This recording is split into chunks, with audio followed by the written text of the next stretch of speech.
Bonjour à tous, bienvenue dans l'Europe en 43 minutes, la nouvelle émission de la Maison de l'Europe de Tours, Centre Val-de-Loire, qui est aussi un centre d'information Europe Direct.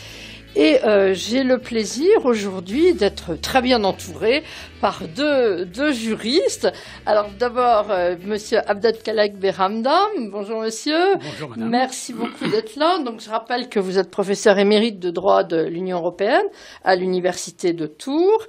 Et puis Pierre-Yves Monjal, qui est professeur de droit et de l'Union européenne aussi à l'Université de Tours. Donc bonjour à tous les deux. Merci d'être venus pour cette émission. Donc notre émission va s'intéresser à un sujet qui a priori pourrait paraître pas très sexy.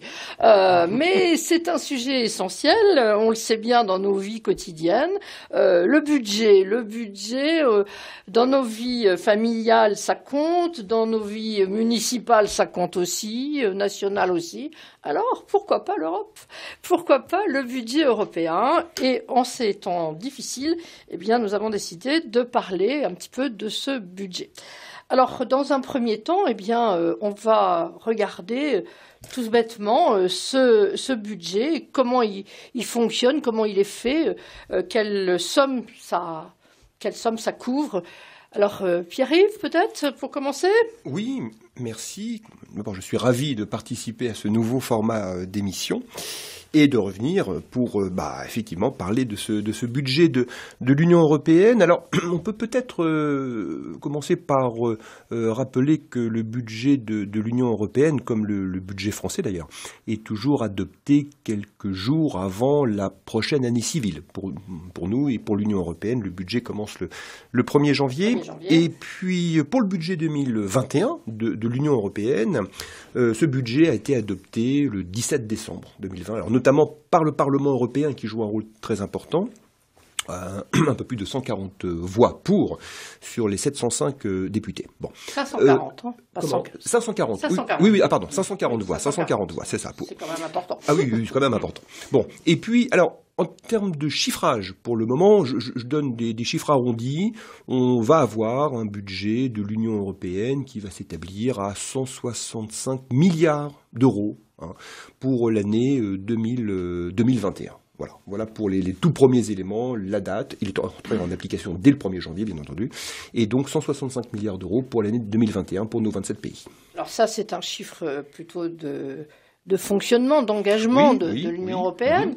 Parce qu'on a tous, évidemment, d'autres chiffres qui circulent depuis quelque temps sur les 700, tout l'argent que l'Union européenne va débloquer pour lutter contre le Covid. Alors, avant de rentrer là-dedans, peut-être quand même redonner quelques éléments.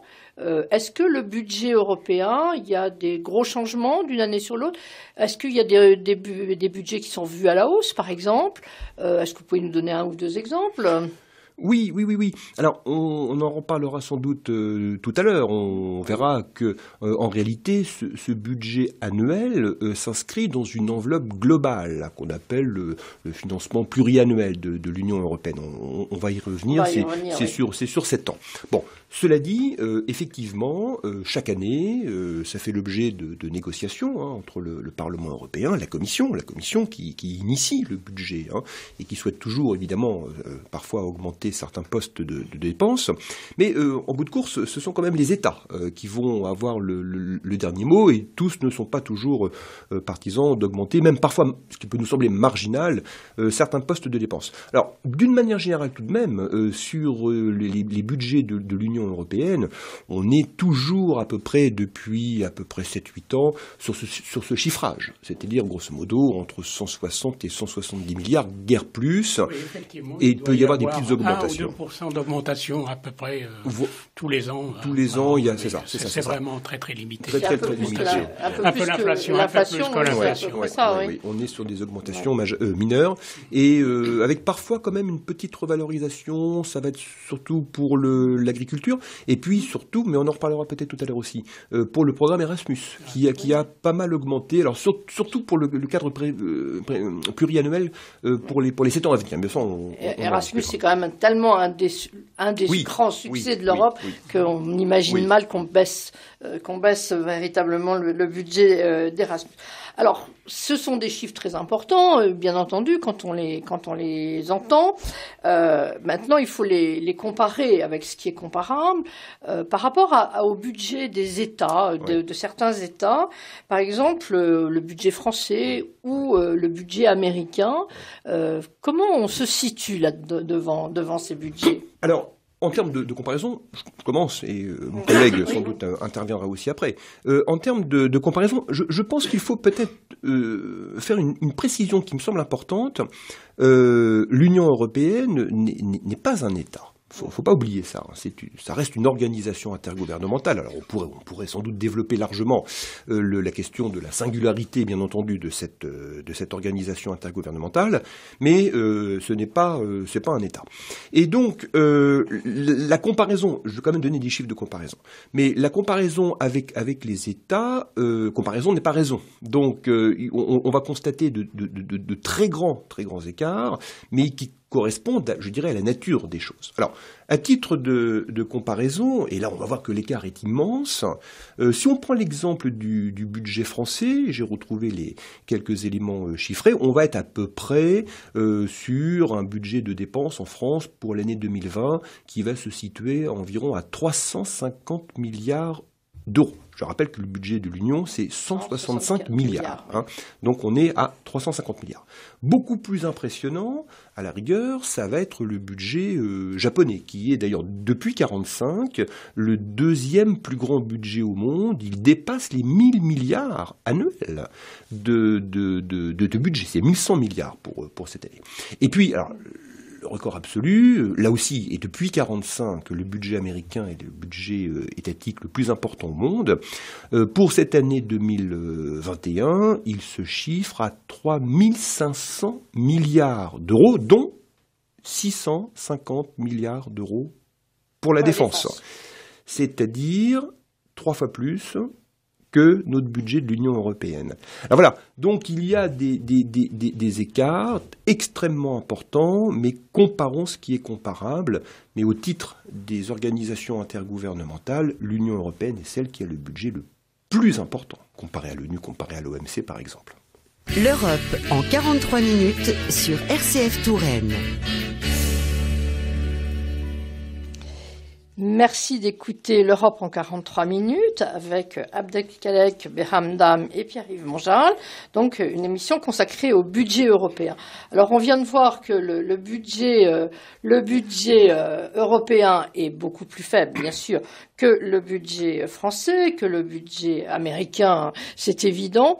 Mais vous avez rappelé au début que ce n'était pas un État, et c'est important de le redire. Et effectivement, par rapport à d'autres organismes, le budget de l'Union européenne n'est quand même pas négligeable, oui. D'autant plus que, si on voulait être honnête, il faudrait rajouter dans le budget européen les budgets des 27 États membres. Si... Monsieur Behamdam. Oui, je pense qu'il faudrait comparer ce qui est comparable. Effectivement, il faut prendre compte de ces 160 milliards auxquels il faut ajouter bien sûr les autres budgets. Et puis l'Union européenne, elle a des compétences très limitées par rapport à un État. Il y a des domaines où l'Union européenne n'a pas de compétences. Prenons l'aspect militaire, l'aspect police et d'autres. Et donc, par voie de conséquence, c'est déjà pas mal. C'est intéressant, c'est vrai, c'est pas formidable. 1% du revenu des différents pays, du produit national brut des différents pays, 1% le budget de l'Union européenne, c'est pas beaucoup, mais il faut relativiser les choses. Oui, 1%, ça fait pas beaucoup quand on entend ça, mais effectivement, si on compare par exemple le chiffre un simple chiffre de fonctionnaires, l'Union européenne, je crois, c'est 35 000, 40 000 fonctionnaires. Oui, c'est ça. À peu près. Oui, c'est vrai. C'est-à-dire qu'il y a moins de fonctionnaires pour 27 États membres que la ville de Paris, qui en compte 45 000. C'est ça. Voilà. Donc, il faut. Alors, on a 1% du budget. Donc, est-ce que vous croyez que c'est suffisant ? C'est une question qui n'est pas simple. C'est suffisant si on reste dans le projet actuel, à mon avis. Évidemment, si l'Union européenne a d'autres projets beaucoup plus importants en matière d'investissement, en matière de recherche, en matière sanitaire, avec la crise sanitaire, là, oui, c'est pas suffisant. Et notamment en matière de recherche. Il y a bien sûr des secteurs qui sont sous-dotés, mais ça, c'est une question de volonté politique des membres de l'Union européenne. Or, visiblement, chacun, il veut garder sa cassette à côté, de côté, et il donne éventuellement comme ça, si on lui demande, et encore en le forçant. Et donc, tout ceci est lié à une vision politique de l'Union européenne qui, malheureusement, pour l'état actuel des choses, n'est pas très claire pour certains. Oui, et pourtant, la situation actuelle pourrait faire changer un peu les idées, puisque on voit bien à quel point le fait que la recherche soit sacrifiée, la santé qui n'était pas une compétence, et finalement, quand tout le monde se retourne encore constitué vers l'Europe, on plie en misère. Donc, oui, c'est un peu ça. Hein, bien sûr que c'est ça. Alors, si on rentre dans le budget 2021, quels sont les grands postes de dépenses? Puisqu'on vient finalement de dire l'Union européenne, c'est pas ça, c'est pas ça, c'est pas ça. Alors, cet argent, il va où? Alors oui, ça c'est une bonne question, comme toujours, mais c'est un point important. Bon, là aussi, et c'est ce que disait le professeur Beramdan à l'instant, il a raison, il faut comparer ce qui est comparable, n'entre pas dans le budget de l'Union européenne, ou alors très très très très marginalement, vous évoquiez la question militaire par exemple, on peut aussi évoquer la question sanitaire, il y a évidemment des postes de dépenses qui n'existent pas dans l'Union européenne comparé à un État. Mais là aussi, je vais vous donner un chiffre qui me semble assez intéressant. Pour le budget de la France, par exemple, il faut avoir ça à l'esprit, ce budget va alimenter 32 postes budgétaires. C'est-à-dire ce qu'on appelle 32 missions du budget général qui ensuite vont se décliner. 32 grands postes de dépenses. Alors l'éducation nationale, la justice, l'environnement, l'armée, bien entendu, etc. Quand on regarde la structure du budget de l'Union européenne, là aussi par grands postes, et en particulier dans le cadre du programme pluriannuel financier, ce ne seront que 7 grands postes. Alors évidemment, qui se déclinent. Alors pour le budget 2021, je vous donne simplement quelques éléments de chiffrage. Nous allons avoir, encore une fois, en retenant les 165 milliards, j'aurais pu faire le petit pourcentage du reste. Nous allons avoir un poste très important qui va être consacré à l'agriculture, la pêche et l'environnement. Donc c'est un poste global, il y en a 3 en dessous, mais c'est un poste global. C'est à peu près 56 milliards. Donc du budget sur 165, on fait un tiers du budget. Bon. Et le professeur Beramdan me le confirmera, mais je crois que les dépenses PAC, politique agricole commune, ça a toujours été la partie la plus importante depuis toujours du budget communautaire. Donc elle baisse un petit peu, mais elle reste quand même très importante. Elle reste aujourd'hui très importante. Il y a une deuxième politique, un deuxième poste qu'on appelle la politique de cohésion, qu'on pourrait appeler la politique régionale. Ce sont les fonds européens qui sont alloués aux régions. C'est 47 milliards, on va dire 50 milliards d'euros, on est sur des grands chiffres. Bon. Voilà, on est à peu près sur les 2 postes les plus importants de dépenses. Puis ensuite, on va avoir la recherche et l'innovation, ce qu'évoquait à l'instant le professeur Beramdan, 11 milliards à peu près. Les dépenses d'administration, effectivement, pour à peu près 40 000 fonctionnaires européens, vous aviez pour 27 pays et 460 millions de citoyens. Paris, c'est autant de fonctionnaires pour 2,5 millions d'habitants. Quand j'entends les chiffres, ça fait mal. Voilà. Bon, l'administration, c'est 10 milliards d'euros. Et puis je termine, l'Europe dans le monde, le voisinage, l'adhésion, le développement, 9 milliards. Sécurité, citoyenneté, dont migration, 3 milliards. Voilà. Donc j'ai évoqué les 7 grands postes, comparés au budget français, où il y en a 32. Et en termes de masse, on voit bien que le budget de l'Union européenne va surtout alimenter financièrement les régions et alimenter l'agriculture, ce qui est évidemment fondamental, et l'environnement et la pêche.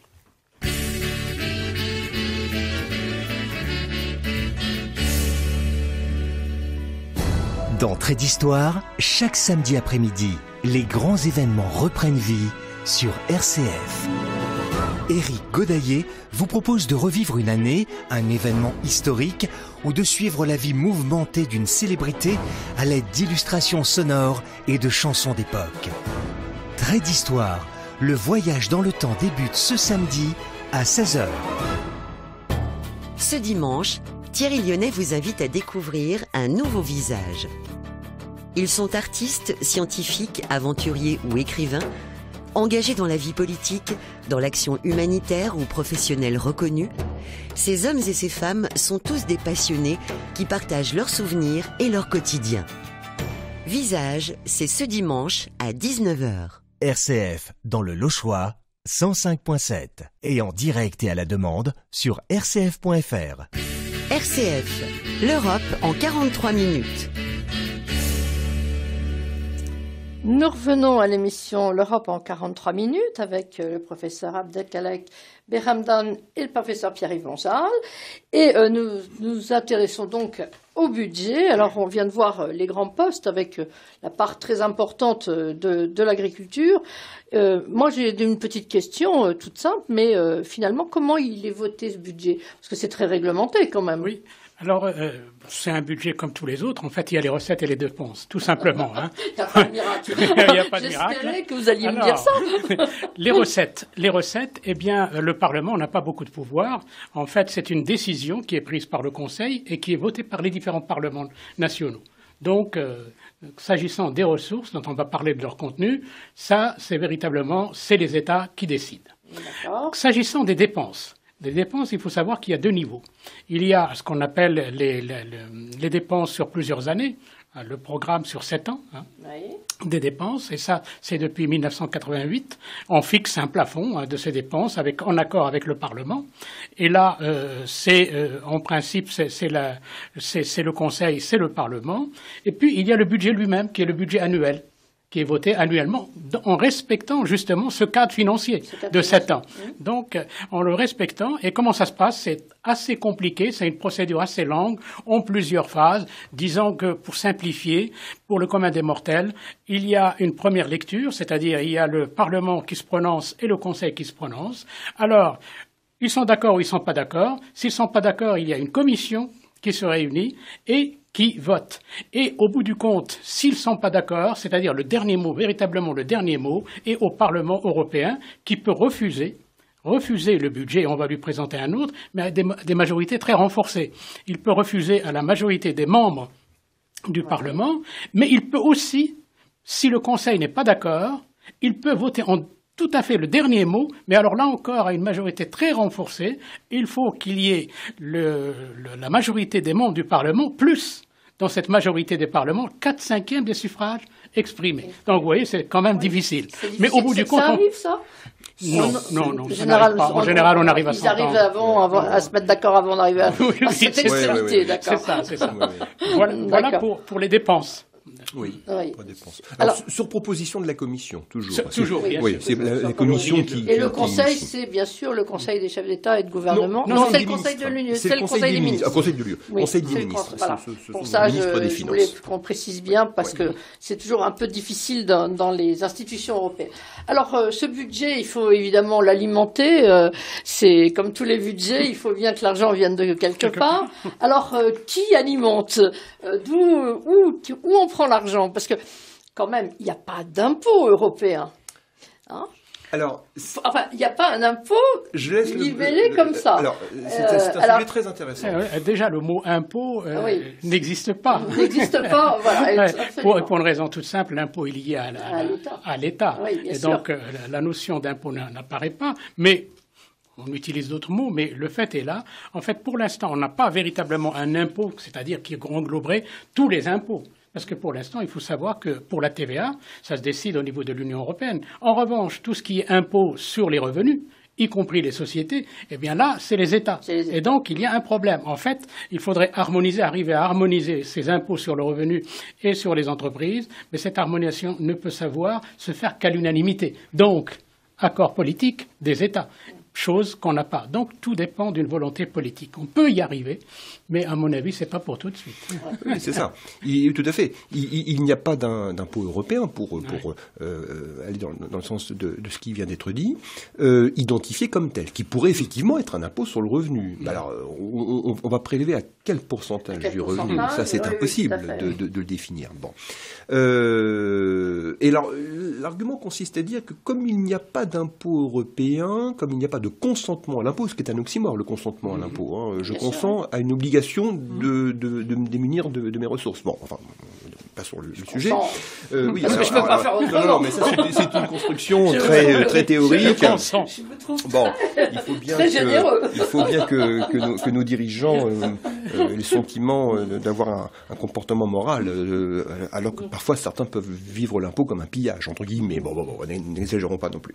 Mais oui, il n'y a pas d'impôt identifié, et donc comme il n'y a pas d'impôt, il n'y aurait pas d'adhésion des citoyens au projet européen. Alors en fait, c'est pas tout à fait juste, et ce que disait le professeur Beramdam est exact, parce que, à bien y réfléchir, notre TVA, en effet, qui est un impôt, au sens propre du terme d'ailleurs, hein, indirect, 0,3% de notre TVA, de 21% quand on achète de 20% quand on achète un bien ou un service, 0,3% de cette TVA est collecté par la France, par les États, et alimente le budget de l'Union. Alors, ce n'est que 15%, mais déjà.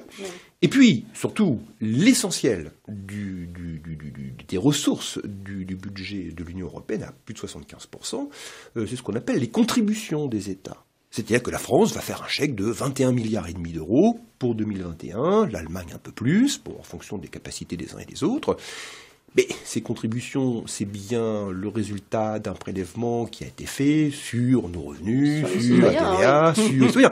Donc en fait, il y a un impôt européen. Il y a un impôt, il n'y a pas de communication. Qui n'est pas identifié comme tel. Et il n'y a pas de communication. Ce qui est dommage d'ailleurs. Parce que les gens peut-être s'approprieraient mieux l'idée d'Europe s'ils savaient que leur impôt finance cette Europe. Ça. Donc la contribution des États, la TVA, et puis ce qu'on appelle les ressources propres classiques, c'est-à-dire tous les prélèvements douaniers qui vont être faits pour les produits importés des pays tiers. À l'entrée de Schengen. Alors, de l'union douanière, donc dans le cadre du commerce. Et puis, il y a quelques amendes qu'on inflige aux États, mais ça représente à peine 1% des ressources. Votre émission sur l'Europe, c'est l'Europe en 43 minutes sur RCF.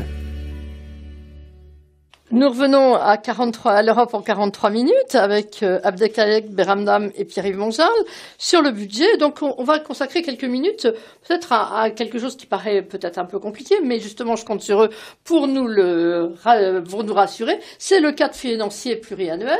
On en a dit un petit mot tout à l'heure en disant que bien sûr notre budget s'inscrit dans un cadre de plusieurs années. Est-ce que l'un ou l'autre vous pouvez nous définir un petit peu ce cadre? Qu'est-ce que c'est? Comment ça marche? Rapidement, je dirais que tout est contenu dans le terme cadre financier pluriannuel. On va dire que c'est une enveloppe sur 7 ans, 2021-2027, sur laquelle les 27 États membres se sont mis d'accord pour mobiliser de l'argent pour l'Union européenne. Et pour la période 2021-2027, les États ont accepté, c'est ce que disait le professeur Beramdam, que l'on mobilise très précisément 1074 milliards d'euros. Donc 1000 milliards d'euros pour les 7 ans qui vont arriver.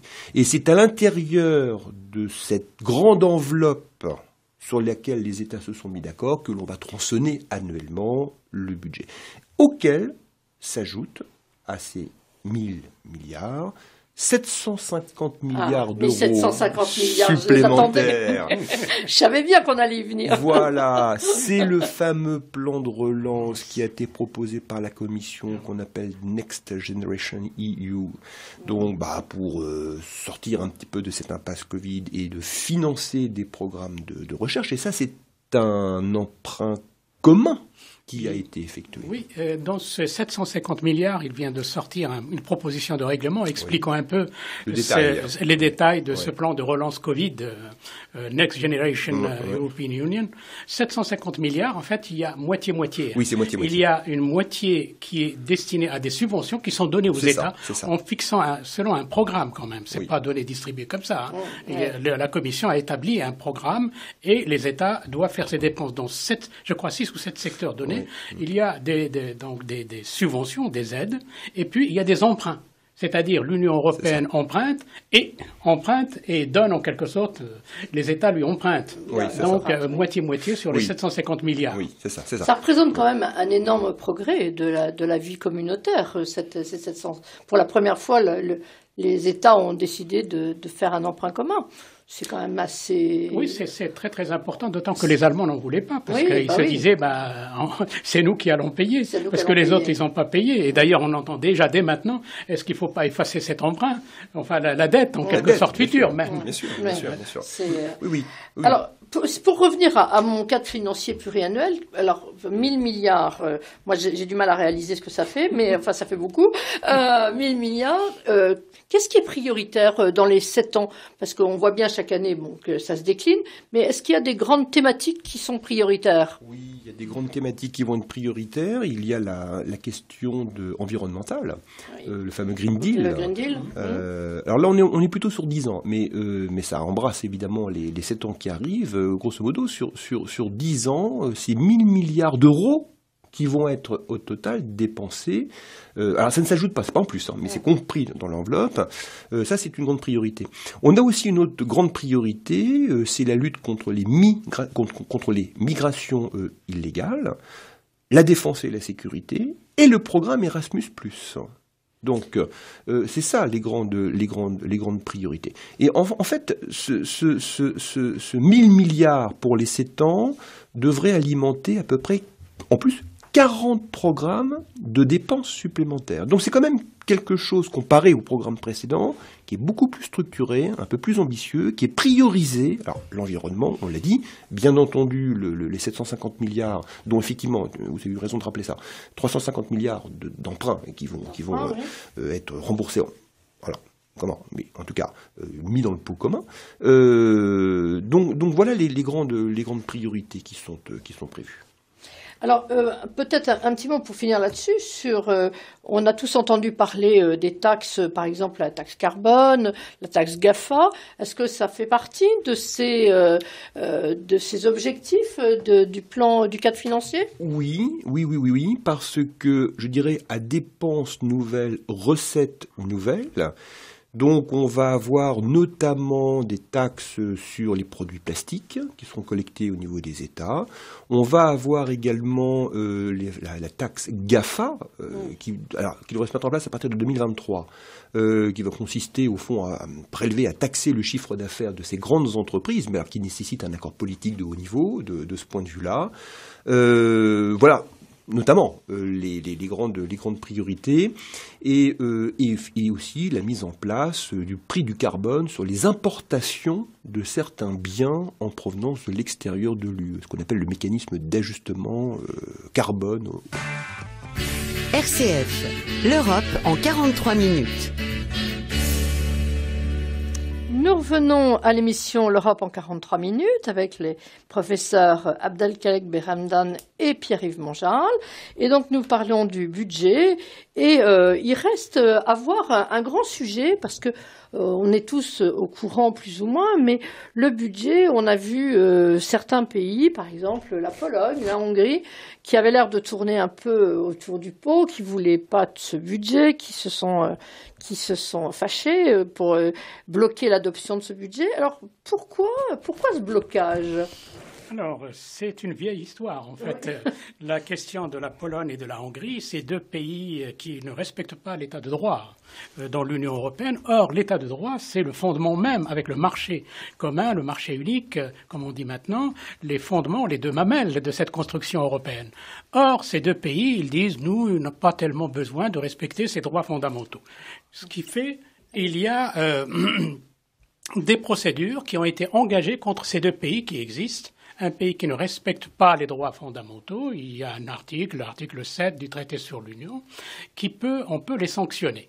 Or, faute de volonté politique, on n'est pas arrivé à s'entendre. Les États membres ne sont pas arrivés à s'entendre.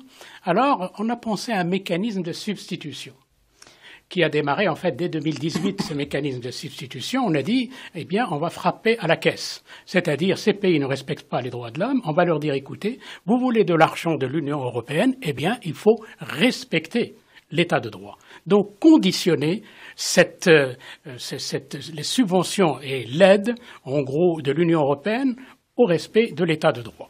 Et les autres n'en voulaient pas, ces deux pays n'en voulaient pas du tout, et il y a eu un blocage qui a duré plusieurs mois, et il a fallu bien sûr trouver une solution. Une solution. Alors, quelle solution? Comment on a fait?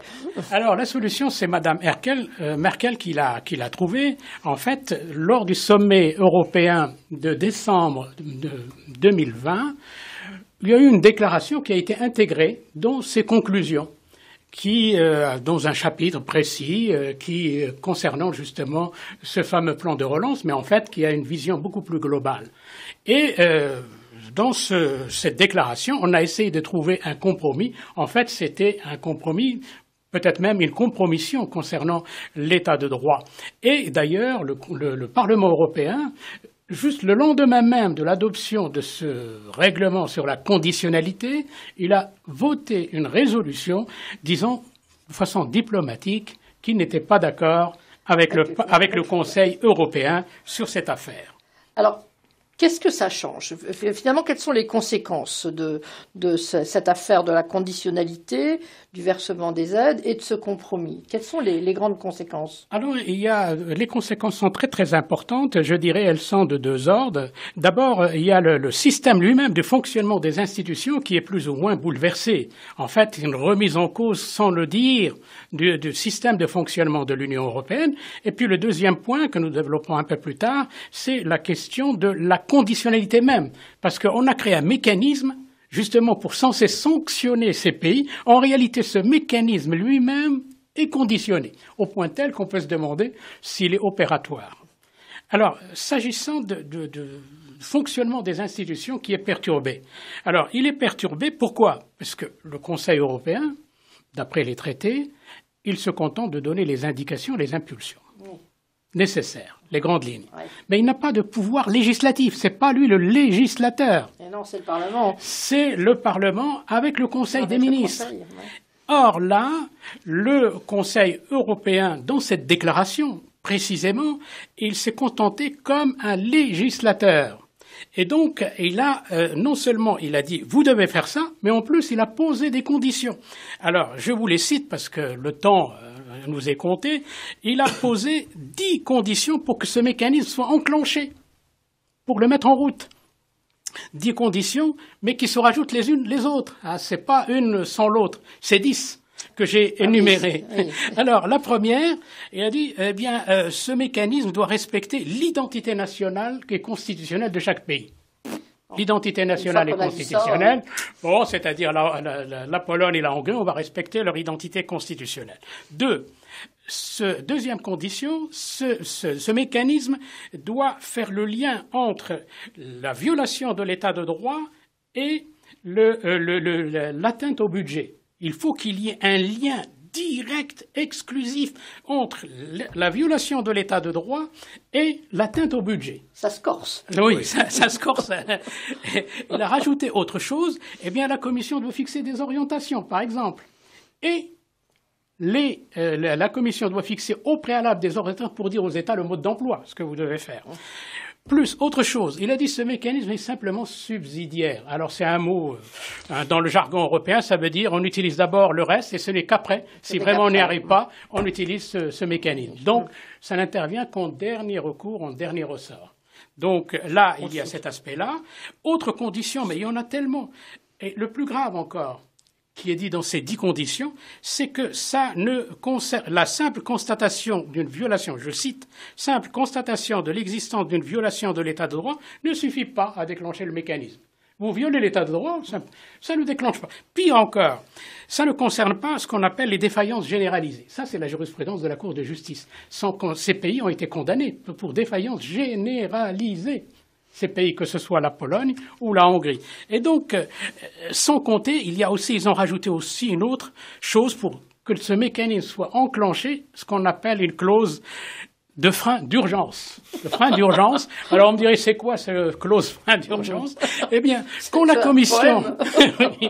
Commission veut engager ce mécanisme contre un État lève le doigt au plein Conseil européen, au Conseil des ministres, Conseil de l'Union, et dit, il faut maintenant saisir le Conseil européen, qui doit discuter de cette affaire.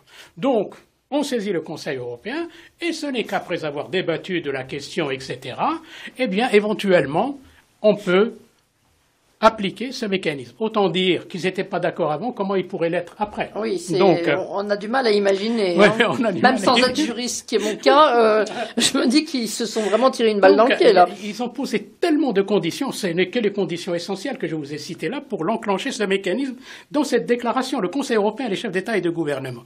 Et en plus, ça aboutit à des fonctionnements des institutions complètement perturbés, dans la mesure où c'est le Conseil européen qui dicte, qui devient législateur. D'ailleurs, le Parlement européen l'a dit dans sa résolution, écoutez, le Conseil européen n'est pas législateur. Ça met en cause aussi le rôle de la Cour de justice. Parce que, bon, la Cour de justice, elle a développé toute une jurisprudence concernant la défaillance généralisée, etc. Bon, apparemment, il faut l'écarter dans cette situation-là, ce qui est bizarre. Le Parlement, lui aussi, il est plus ou moins neutralisé parce que, bon, son rôle, il est limité dans le processus budgétaire. Avec ce système-là, on lui dit c'est à prendre ou à laisser. La Commission, n'en parlant même pas. C'est vrai, il y avait une dérive institutionnelle. De plus en plus, la Commission devient simplement le bras droit du Conseil européen, mais là, ça atteint le maximum. C'est-à-dire l'indépendance qui est garantie par les traités de cette commission, eh bien, ne sert à rien. Donc, vous voyez, cette déclaration du Conseil européen, eh bien, elle a perturbé le fonctionnement de l'Union européenne et de ses institutions. Alors, moi, j'ai une question bête et naïve, mais pourquoi ils ont fait ça?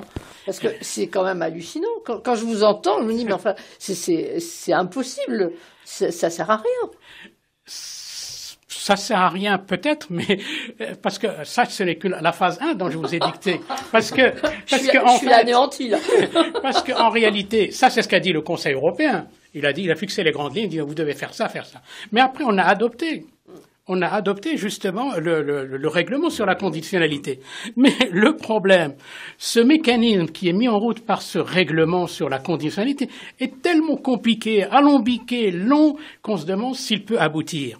Il est alambiqué pourquoi? Parce que d'abord, en premier lieu, l'enclenchement de ce mécanisme par la Commission obéit à plusieurs conditions. Donc si la Commission veut l'enclencher, parce que c'est elle qui doit l'enclencher, le mécanisme, eh bien, il y a des conditions à respecter, qu'on a déjà dites, et qui se retrouvent dans ce règlement. Bon, inutile d'insister davantage, il y a le problème de la violation d'un principe de l'état de droit, il y a le fait que la violation doit avoir un lien direct, exclusif avec le budget, et puis il y a autre chose, c'est la subsidiarité, à savoir que ce mécanisme n'intervient qu'à titre subsidiaire, et en plus encore, il doit être proportionné. C'est-à-dire le mécanisme doit respecter le principe de proportionnalité. Et alors, c'est-à-dire en fonction de nombreux paramètres, l'incidence réelle ou potentielle des violations de ces principes de l'état de droit sur la bonne gestion, etc. Et alors, pour couronner tout ceci, évidemment, c'est la procédure, c'est la durée. Ouais, pour mettre en route ce mécanisme, il faut quasiment un délai de 11 mois si le frein d'urgence n'est pas mis en route par le Conseil européen. Alors, il y a plusieurs phases. Bon, là, j'ennuierai peut-être les auditeurs de ça, mais il faut savoir qu'il y a au moins six étapes. Hein, et à chaque fois, bon, on relance l'affaire, sans rentrer dans les détails. Il y a, bien sûr, d'abord, on commence à un constat motivé. La Commission d'abord élabore un constat en disant tiens, celui-là, il va violer l'état de droit, et cette violation risque de porter atteinte au budget. Puis après, l'État est tenu de donner des observations. Et puis quand la Commission véritablement décide à l'intention l'intention, même pas la décision, elle a l'intention. Là encore, il faut ressaisir l'État concerné, il faut qu'il présente ses observations. Puis après, quand elle décide de faire une proposition... Ça ne marchera jamais, ce truc-là. Il faut à ce moment-là, et tout ceci est fixé dans des délais, 2 mois, 3 mois, 1 mois, 3 mois, 2 mois, etc. Et ce qui fait que la décision, finalement, bon, elle va être adoptée, d'accord, mais ça va être adopté à la majorité qualifiée et le Conseil des ministres, le Conseil de l'Union, peut la modifier à la majorité qualifiée, alors que d'habitude, c'est à l'unanimité quand on veut toucher. Donc, en fait, c'est le Conseil des ministres, c'est en gros les États qui vont décider en dernière instance. Et la Commission avait fait une proposition intelligente en disant il faudrait un autre système de majorité, une majorité qualifiée inversée. C'est-à-dire, moi je propose, si vous n'êtes pas d'accord, vous votez contre, mais à la majorité qualifiée. Et ça n'a pas été accepté. Alors, est-ce qu'on peut dire que, pour conclure, parce qu'on arrive au bout de l'émission, est-ce qu'on peut dire que finalement, en vous écoutant, je me dis, finalement, la Pologne et la Hongrie ont gagné? Elles sont condamnées pour violation de l'état de droit, mais elles vont quand même toucher leur argent, puisque finalement, on a mis tellement d'éléments bloquants. Vous avez raison dans un sens, si jamais un État n'intente pas un recours, s'il n'y a pas quelqu'un qui intente un recours contre la décision de la Commission. Parce qu'à mon avis, la Commission elle se trouve dans une telle situation que ça va être difficile. Mais le Parlement peut, lui, il n'y a aucun problème.